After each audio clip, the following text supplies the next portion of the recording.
The Florida Podcast Network, the voice of Florida.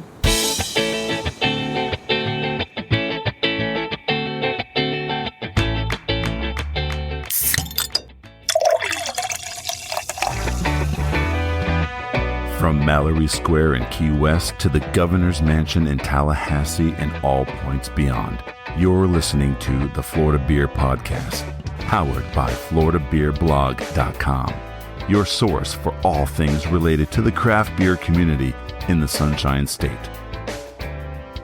And now your host, Dave Butler. Aloha, konbanwa, whatever they say in Milton, Delaware. Don't know, haven't actually been yet. Welcome to another episode of the Florida Beer Podcast, powered by FloridaBeerBlog.com. This is Dave, your host and author. Hello, thank you so much for joining us on what is kind of an episode that I've been wanting to do for a little while. Didn't totally think I was going to be able to do it, and here we are. Actually, a little bit better than how I had originally anticipated, and I'll let you in on kind of the history of that here in a few minutes. But first, if you have not done so, please make sure to follow us on social media. We are Florida Beer Blog on Instagram and Twitter. FL Beer Blog is Facebook. We're also available at FloridaBeerPodcast.com. And obviously, the sister site, FloridaBeerBlog.com, where I do a lot of posts, including one of the beers that we speak about in today's episode. That's already up. And you can also follow us on the Florida Podcast Network at FloridaPodcastNetwork.com or FPN Insiders, which is our closed, awesome Facebook group. If you're listening to us on a podcasting app, obviously you probably are, let's be perfectly honest about that, make sure to like us and subscribe. And if your podcasting app has ratings, give us a nice 5-star ratings. It really does help us out and kind of get the word out to everyone else. So let's head down to Wynwood, because my beer travels just take me to Wynwood on occasion. What can I say? Previously, we have spent, at least before the podcast ever started, spent a lot of time at Concrete Beach Brewing, which was a part of an organization called Alchemy and Science.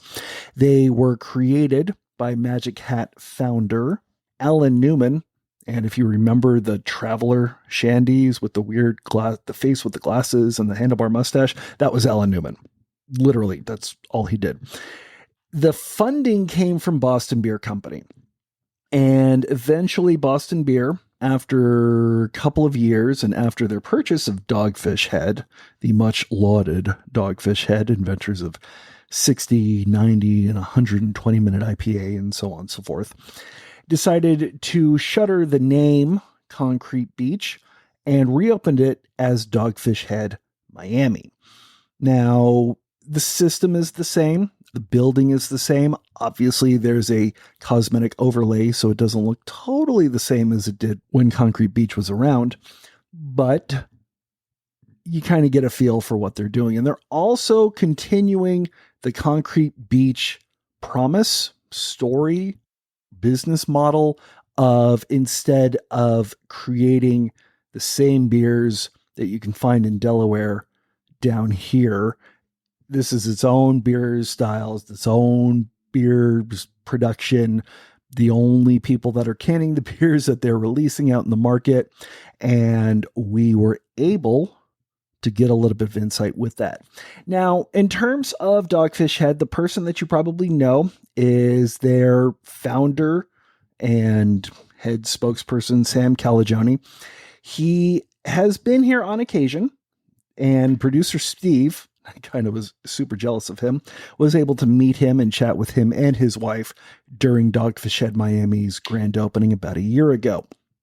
That number is important because we are coming up on the 1-year anniversary. In fact, we just passed it. And to celebrate that 1-year anniversary, they did a collaboration with the much lauded, much celebrated Creature Comforts Brewing in Athens, Georgia. It so happens that a little while ago, Dogfish Head's founder, Sam Calagione, was down here with the CEO of Creature Comforts, Chris Herron, and the COO, Anna Beauchamp, to make a collaboration beer between the two breweries.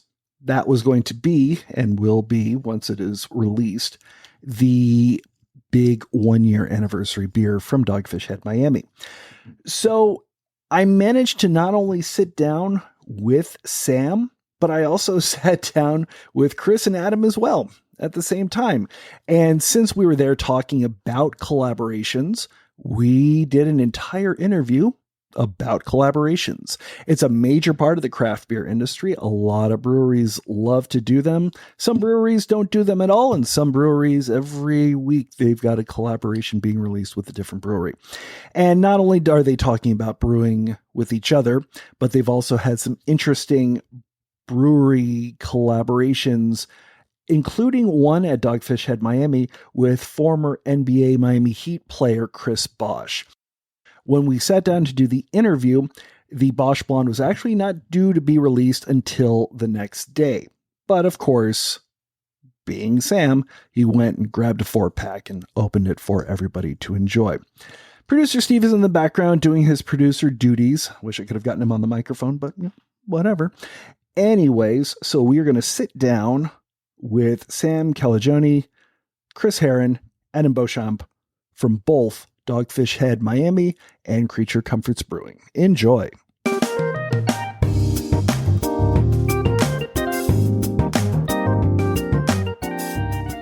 Actually, I will backtrack just a little bit and I guess give you the first question. In the year that Dogfish Head Miami has been open, has it been the success that you and your team have envisioned for the space?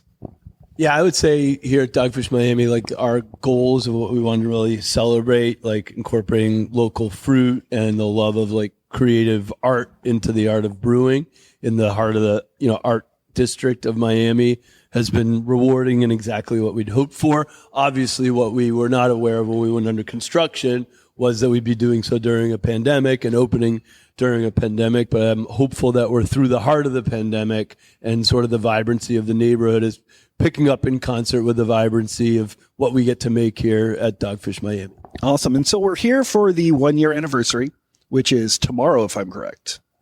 And we are doing a collaboration brew with the much-lauded Creature Comforts. I guess, why was it important to have the 1-year anniversary beer be a collaboration beer? Why not just make something yourself? I'll start and hand it over to my partners in crime just to say, for us, so when we opened Dogfish, we immediately, we had our chicory stout made with organic coffee roasted at a local coffee roastery. We were using Delaware grown barley in our shelter pale ale from local farmers. So that kind of local, natural culinary ingredient focus was there from the business plan when we said we committed to brewing the majority of our beers outside the Rhine-Heitsgebot, and we did that as the smallest brewery in the country, and we do it now. So we thought it'd just be super fun to celebrate the 1-year anniversary at Dogfish Miami with a similar-minded brewery that really cares about their community from sort of concentric circles out from their ag community and weaves a lot of the goodness of their ag community into the beautiful beers that they make. So that's what kind of led to this opportunity that we're psyched to be mashing in today. And with Creature Comforts, obviously with the PR information that came out, there were a lot of similarities. It seems like not just with the beers that both Creature Comforts and Dogfish Head makes, but in terms of the focus of the community, the focus of the importance of beer in a cultural, economic sort of revitalization, what you want to do as an organization. Can you speak a little bit about that? Absolutely. Yeah. As I got to know Sam and some of the brewers here at Dogfish Head, we started recognizing how much we align on a lot of that stuff and just the gears and, turning cogs of actually just starting to make a beer recipe. It came up that, they work with a university here locally to source experimental and interesting local ingredients. And we just happen to do the exact same thing with our local university. So you kind of stumble upon these little things that, thought paths that each of you have gone down and find these fun ways that you can work together and mash up, the various intricacies and differences into something cohesive. But yeah, we work a lot with local agriculture folks as well. We try to actually start a grain shed this past year where we grew about 80,000 pounds of wheat a year and then have it malted locally. So first malted wheat in Georgia that we're aware of. But that's kind of amazing because I know that's one thing that we've always tried to do here in the state of Florida. They're starting to grow hops with the University of Florida and whatnot, and obviously water and adjuncts and everything and yeast, but grain has never been big here. Is Georgia far enough and different enough to where grain is starting to become a viable crop? Yeah, wheat grows very well in Georgia. It's a winter wheat does quite well. In the summer, I think it gets a little humid and, some molds and things like that come around. Barley is a real challenge for sure, but, we try to make do with what we can do, and worked with a local, actually like agriculture support thing from the government to identify. And so it is it's expensive. It's difficult. It took a lot of work, but I think it's fun. It's an interesting story for folks to engage with and understand that, you can localize a lot of things. It takes some energy and a globalized economy, but I don't know, it's worthwhile, I think. We're all laughing because they're pressure washing outside, getting ready for the release party a little bit later today. We're actually good. I can hear everything on the microphone. We're good. We're good. We're good. So obviously Creature Comforts has been around for a couple minutes. You kind of have a good bead and a good reputation within the industry. Dogfish Head has been around for a couple of minutes. Obviously, everybody knows fully well what you can do. When you have a collaboration with other breweries, maybe not the size that the two of you are, but even with a small one, are there things that you try to get out of the collaboration other than just a really killer recipe? Yeah, absolutely. We really try to look at our collaborations, not just as beer collaborations, but as brewery collaborations. And so, sometimes we all think about the beer business and the brewing business and think of just the product that comes out. But these are legitimate businesses. So, for example, in this collaboration, our sales teams have spoken with each other. We both are fortunate enough to have scale enough to where we have HR teams who can speak with each other and share best practices across DE&I. We both have teams that work in community engagement and strategic impact, and so those teams get together. And so we really do try to make it, the recipe is an incredible fun part, and it's what the consumer sees, but there's so much opportunity for us to learn from each other. And when we're working with a smaller brewery, it's the same thing. When we were on the smaller size, getting to work with a larger brewery, they've been through so much that you've never been through, and they've seen so many things that you haven't, and they're aware of sort of the pitfalls ahead of you. And so the opportunity to be able to not just brew beer together, but to actually learn from each other across the organization is really one of, for someone like me who's not a brewer, it's what we get out of the collaboration piece of this. Awesome. Do you see a lot of breweries, obviously not mentioning any names, that tend to view collaborations as merely a PR thing? Let's take a pretty picture of hopping and put it up on Instagram, and really that's all that it was meant to be. I think every brewery's on their own journey, and I think really there's the karma's in the results. Like if the beer was brewed with like intention and an authentic like path, like for example, a quality part of the input I think's critical. Like we're good, the collaboration is kind of scale blind. We learn as much in our process when we collaborate with smaller artists or breweries as we do with, musical artists or brewers that are bigger than us.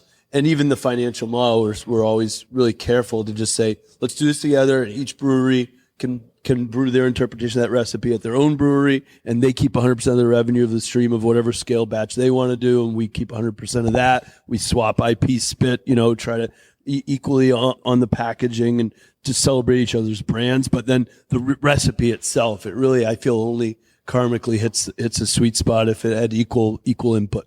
And that's kind of, you actually bring up something that I'm interested in, because obviously there are a number of breweries here in Wynwood.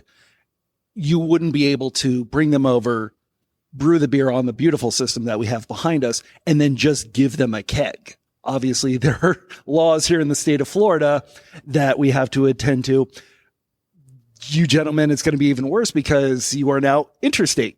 How much does that have to factor into when you decide to do a collaboration? Is this something that we're going to be able to give to somebody else? Is this how is that partnership going to be done? How much of that is developed in the early stages, even before the recipe may be developed? I would say, back to the early days of us doing collaborations, it was never really about the economics of the affair at all. And usually we have kept that really clean by just the person who brews the beer, sells the beer, and markets the beer. And we participate in a brew day or maybe a release, maybe support some events.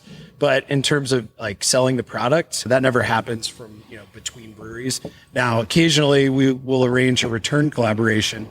where the brewery who brewed the first beer comes to the other brewery's facility. For a new recipe, like another. Yeah, often. Yeah, we get bored of brewing the same thing all the time, so it's good to switch it up. But although sometimes it's fun to see how a product turns out at a different facility, just with the different processes and equipment that exists in another place. But, the return collab doesn't always happen.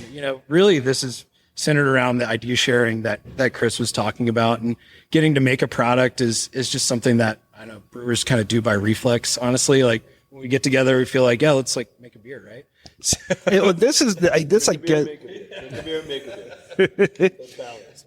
I feel like this, you would almost be having a three-way collaboration, because Creature Comforts is obviously based out of Athens, Georgia. Dogfish Head, been in Delaware for how many decades? Almost 27 and a half years. But Miami is also a very different beast. How much of Creature Comforts did you decide to put into the recipe that we'll talk about here in a few minutes? How much of the traditional Dogfish Head did you put into the recipe? And then how much of this was the Magic City? It's like, okay, we got to actually brew for Miami, from Miami as well. Okay. Yeah. You just start spitballing conversation. It's sometimes more intentional than not, but you hit on things. We both realize like there's some really exciting stuff going on here with the way that they're making acidic balanced beers. It's something that we've been doing for a long time with our Athena Paradiso series and Athena Berliner Weiss that we use. And so we're like, man, it'd be really interesting to see, how we do that differently, but intersect. So, it's just a commonality that we identified there. And then the local agriculture component, pulls in Dogfish's, using off-centered and odd ingredients in beer.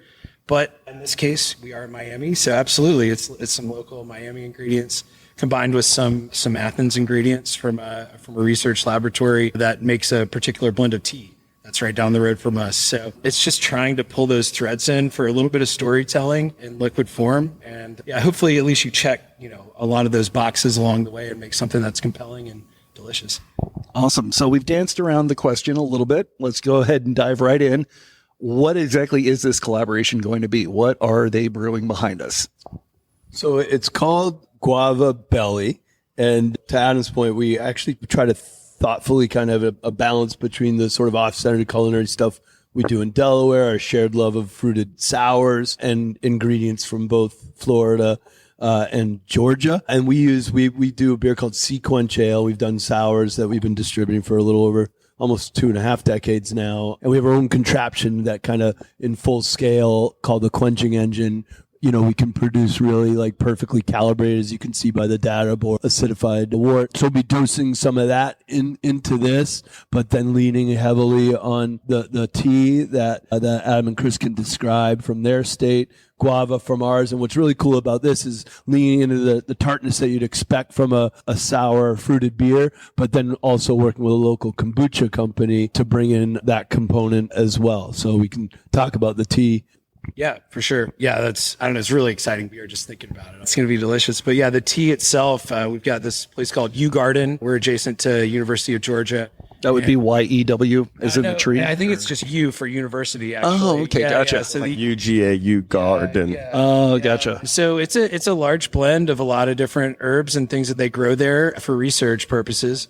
But the main driver would be holy basil, which is a really interesting, different variety of basil that has this amazingly complex bouquet of like florals and a little bit of an anise sort of an undertone. So some like deep licorice sort of flavors in there. So it's got this really beautiful like citrus floral kind of top, and then this like kind of darker undertone of the anise from the tea. So we were smelling it earlier, and I'd love to get y'all to take a sniff as well. I definitely can't wait to get back up there on that system and smell some of that. Anise, the star anise is wonderful, and I would love to see somebody make some ouzo style beers. Yeah, that would be amazing. So obviously you've collaborated with other breweries, and it sounds like you do a really good job of trying to learn as much as you can. And it looks like you've learned a bit from each other from a collaboration like this.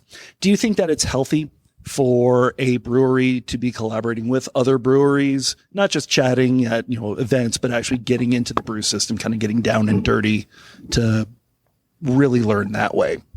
I can speak first. I think we'll let Sam talk as well. But I love seeing how other people brew beer. It's fascinating to me. Like walk into an operation like this, and my head is just filled with a million questions about all the decisions that were made to come to, a facility like this. And the greatest thing about the craft brewing movement has been the very free exchange of ideas and information.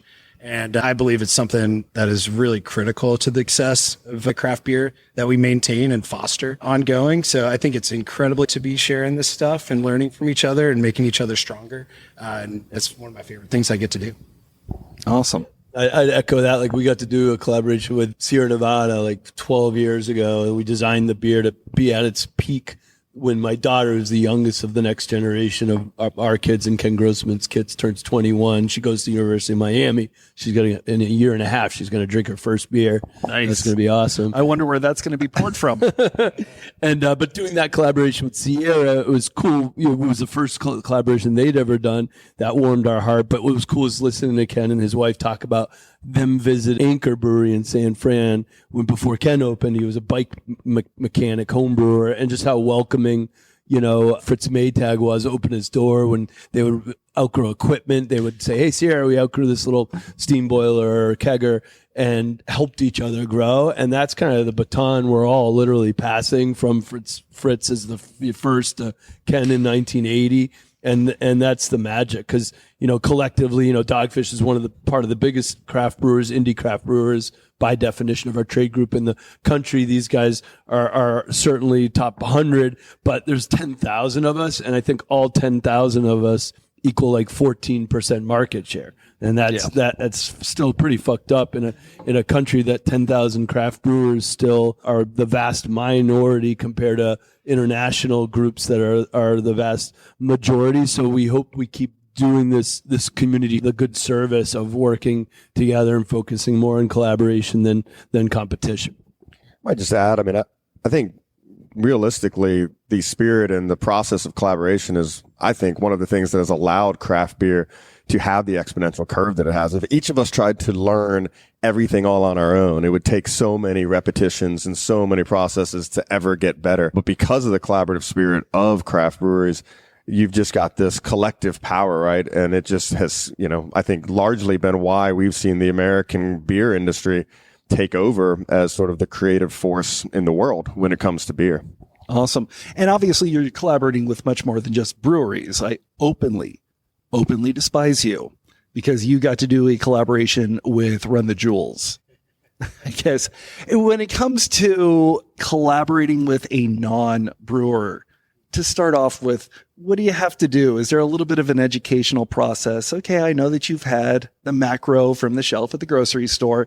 This is a little bit different. This is how we do things. This is how it really is. Is that there's sort of not that I'm saying that Killer Mike and LP are like that, but they're just like, make it dank. That's pretty much the main driving force with that collaboration. So they weren't coming in completely blank. They actually had an idea. They definitely had an idea. I mean, the way that whole process came about is sort of a unique story, and maybe Adam could probably talk into it a little bit. Some of it's actually born out of relational tragedy. It actually happened in our brewery with a brewer, and I guess his brother-in-law is Jesse. Right. Jesse from Interboro started that whole project with Run the Jewels, and our cellar person met a tragic end a few years ago. We've been brewing beers with them as sort of in celebration of Bob Weckback, and then had just been collaborating with them often, and they're like, why don't we do one with Run the Jewels too?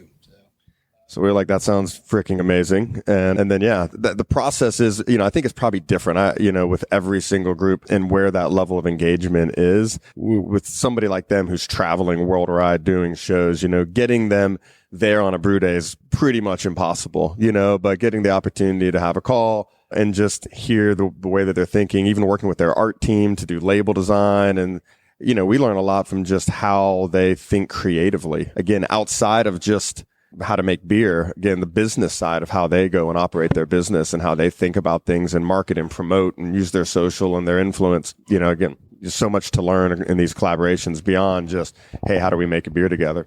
And they were generally beer fans, I would say, as well. Good feedback when they got to try it? Yeah, well, I mean, yes and no, it was awesome. We got to do an incredible release party in Atlanta, and they showed up after a show. Mike showed up, and then, like, there was not a planned concert, and he just took a microphone in this tiny, the size of this room, and did, like, 4 songs, and so it made us feel pretty awesome at the moment, because it looked like we had, planned a show that Killer Mike was performing at. But, yeah, I mean, they really enjoyed the beer. We, again, did it with us. They came back again, and then, they've gone and done a bunch of these now, and really, just are fans of what I think is the ability to be creative in this space compared to some others. There's really the opportunity to try different flavors in beer, arguably more so than almost any other industry in terms of alcoholic beverage. So awesome. And obviously, Dogfish Head Miami, tomorrow this beer will be released, but we're drinking it right now. It's Bosh Blonde with former Miami Heat player Chris Bosh. Yeah. And so, I'm having like the week of my life. So I started this week in Ventura, California. We just released a beer with Patagonia, which you mentioned working with non-brewer collabs. And they were kind of a touchstone from Ryan, a values-led brand. And I got to spend the whole afternoon with Yvonne Chenard. They invited me into their strategy session. They're like, that's amazing. Coming from this, and it was just like mind-blowing. And, stuff like, Mariah and I have done a lot with environmental and ag nonprofit work, and then hearing about like the inception of 1% of the 1% for the planet from him, and the B Corp concept, which Creature Comforts is proudly proud of. And it made me think of what I get to do at the end of this week with these guys. And tomorrow I turn 53. It's my birthday. Happy birthday. Holy shit. And then, the other part of this anniversary week for Dogfish Miami is my old pal, Chris Bosh, who's been a home brewer for well over a decade. So really? He's not fronting. He's an all-grain brewer. He grew up in Texas. His grandfather was like Daddy Jack was a sick, like, Texas barbecue, very also ingredient focused, creative, like culinary mind. So Bosh has it in his DNA, and this is the second beer that we got to do as a collaboration with him. The first was incorporating barbecue spices into a dark beer, and this one's really a super crisp, light blonde ale brewed with Florida citrus and cane juice. Yeah, I was going to say, so if he has a home brewing background, if you've already done a beer with him that has such a aggressive flavor profile as something that with barbecue spices, going back to just a simple blonde ale, why not something more adventurous? What was it about a blonde, a citrus powered blonde that really appealed to both you and he? Well, I would say the climate here and our goal to brew something that, his wife, who really likes more lighter style drinks, but he likes, citrusy, hoppy drinks. So we were on a call with both of them. And so this was kind of a family affair, which we said, let's make something that can appeal to beer lovers, but also cocktail lovers, and also just hanging by the pool, catching rays lovers. So it has some complexity if you're a beer geek, but it doesn't, push you up over the head with hops intensity or alcohol. That's kind of amazing. And so obviously the day that we record this Bosh Blonde will be released tomorrow. The collaboration beer, what are you calling the collaboration beer between Dogfish Head and Creature? So Guava Belly. Guava Belly. There we go. Belly has a Blissful Belly is the name of the tea from Yew Garden. Gotcha. And then guava, the local fruit of the beer. And I should also say that I'd like to give shouts to another local partner. So from the Florida Dogfish Miami side, we're working with our friends at the University of Florida Ag program that we've got a great relationship on sourcing the guava. Creature Comforts working with their university's ag program. And then we also have Radiate Kombucha Company here in Miami, who provided the beautiful micro beauties that are going to help sour this beer in a nice way. Awesome. And when are we looking at a release date for that? So July 2nd is the release of our collab, and I think we're still having chats. So I think we're planning that you guys will do your interpretation and do a Georgia release. What are you guys' thoughts about that? Yeah, we're planning on late summer, fall for y'all to come up. I'm excited about that and the ability to host y'all and come up with something maybe in the same vein, but a little twist to it. We'll see. Stay tuned. Awesome. That's great. I definitely can't wait to hear when the beer gets released. And obviously I will leave you with one last question, since Dogfish Head Miami is grown and it's kind of put down roots and it's been pretty successful for you. When is Creature Comforts Wynwood showing up? I don't know. We don't have any plans for Creature Wynwood, but it sounds pretty good. So yeah, plans for a new location soon. We're in the process of opening in Los Angeles, and so we're in construction. We finally got through permitting after about a year. I think we announced this to the world about a year and a half ago, thinking we would open. And all of our brewery friends in LA were like, no, it's going to take you forever. And you're like, no, I think we're really, but we were not. It doesn't really matter how buttoned up you are. You're still dealing with a lot of stuff. So we finally actually last week got all of our permits done, and we're full on with construction, and we're hoping sort of Q4 that our first foray really outside of Georgia will be open. Okay, well, if you come to Wynwood, it's the same time zone. That would be nice. And great weather in January. So, gentlemen, thank you so much for your time. I appreciate it. Appreciate it. Thanks. So after the interview that you just heard, we went up into the control room. If you've never been to Dogfish Head Miami, they've got a beautiful copper jacketed brew system. And on the second floor, right at that level where everything is thrown in, they have a control booth. At Sam's insistence, he wanted me to speak to Paul Frederickson. Paul's the head brewer at Dogfish Head Miami. He's doing an absolutely fantastic job. And he had a co-brewer with him there that day. Unfortunately, the co-brewer did not say anything due to the fact that they are 5 months old, but took an instant liking to the microphone cord. So you're going to hear a lot of voices in the background. There was a lot of activity going on. As you can tell, everybody kind of had people. We had HR people. We had a number of brewers. It was a lot of activity, but still, Paul and I were able to kind of stand to the back and give this quick little interview about some of the awesome ingredients that they are using in the collaboration beer that you just heard about, and just brewing here in Miami in general.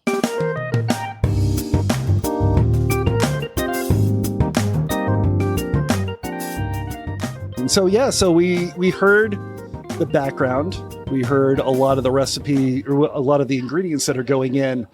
I guess, what was the process of, okay, they've got this great idea. Now we actually have to make it happen. Now we actually have to find not only the best things to put in there, but the best way to put them in.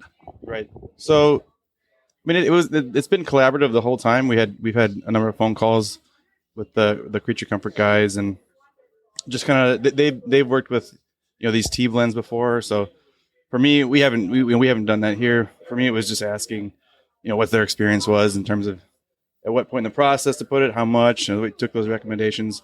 So what we've been doing though is that we've been, using a lot of the local fruit from Florida here and utilizing that in our sour brews with our bioacidification system. And so that part we knew. So that was just kind of combining those two pieces of the puzzle and created the brew and the recipe. Your assistant brewer is amazing. You want the mic?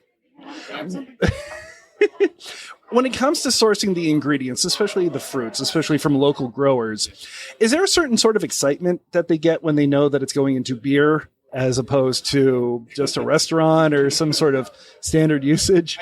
I think so. I mean, of course, there's a range of emotions, and some people have worked with brewers in the past, sometimes not. But yeah, no, you definitely get that from some of the growers, just excited. And some our mango guy he's a big beer fan, big Dogfish Head fan, so he gets really excited when we work with him, and he's great to have as a partner because of that. Do you get a lot of inspiration from them? Do they have things that are coming up and be like, hey, maybe you should try this? Well, they have the expertise and the knowledge of their agricultural products, and a lot of them is just we don't necessarily know about. So for example, like again, the mango grower, careful one. He has a varietal called Van Dyke that is unique, and I guess it's not very common, but it has it's very useful for us because it's a less fibrous mango, and then it has a real nice bright color and real sweet flavor. So it's great to learn from them, because they have, once they learn that it's going to go into beer, they can make recommendations and maybe this particular varietal would be more beneficial to you. And so it's great to get that input, Easily the greatest interview I've ever given. How you doing? Awesome. So it sounds fantastic. I can't wait to definitely try this when it comes out of the tanks and out of fermentation. Yes, please come back and have a taste.